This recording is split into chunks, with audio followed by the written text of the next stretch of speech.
বন্যার্থদের পাশে এবারও দেশের শীর্ষ শিল্পগোষ্ঠী বসুন্ধরা গ্রুপ। সহযোগিতায় দিনভর কাজ করছেন শিক্ষার্থীরা। চলমান বন্যা পরিস্থিতিতে মানুষের কল্যাণে তারা সব ধরনের চেষ্টা চালিয়ে যাবেন বলে জানিয়েছেন। এরই মধ্যে কয়েক জেলায় ত্রাণ পৌঁছেছে বসুন্ধরা গ্রুপ। চলমান রয়েছে ত্রাণ বিতরণ কার্যক্রম।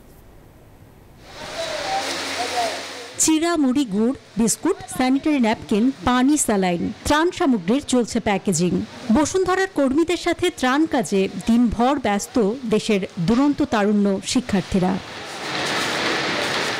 নিরাপদ রাখতে পলিথিনের প্যাকেট বা বস্তায় ভরা হচ্ছে ত্রাণ সামগ্রী। দুর্গত এলাকায় কয়েক দফায় ত্রাণ পৌঁছে এসেছেন শিক্ষার্থীরা। সামনে আবারও যাওয়ার প্রস্তুতি। ওরা জাস্ট বললো যে আমরা বন্যার পানি খেয়েছিলাম। বাচ্চাগুলোর বয়স 10 কি 12 হবে।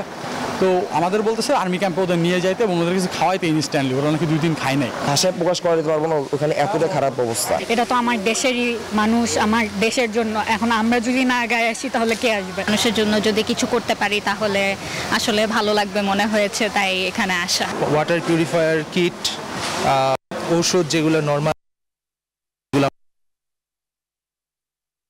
ক্ষতিগ্রস্তদের বাঁচাতে ত্রাণ কার্যক্রম চলমান থাকবে বলে জানিয়েছে বসুন্ধরা গ্রুপ।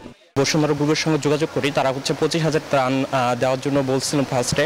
এখন বলছেন যে আমরা যতগুলো খুশি ততগুলো এখান থেকে ত্রাণ নিয়ে যেতে পারবো। যতদিন প্রবলেম সলভ না হবে বসুন্ধরার পক্ষ থেকে আমরা আশা করি এটা আমরা দিয়ে যাবো। এতদিন ডেভেলপমেন্ট কিছু ওয়ার্ক আছে, বন্যা চলে গেলে পরে সেটাও আশা করি বসুন্ধরা আগে আসবে। এখান থেকে শুরু করে একদম বানবাসী মানুষের দোরগোড়া পৌঁছানো পর্যন্ত সম্পূর্ণ ব্যয়ভার বসুন্ধরা গ্রুপ বহন করছে, কিন্তু এটা ডিস্ট্রিবিউশন করছে আমাদের ছাত্রছাত্রী ভাই বোনদের মাধ্যমে। পানিবন্দীদের সহযোগিতায় ঢাকা থেকে দুর্গম এলাকায় যাতায়াতের সব ব্যবস্থা করছে বসুন্ধরা গ্রুপ।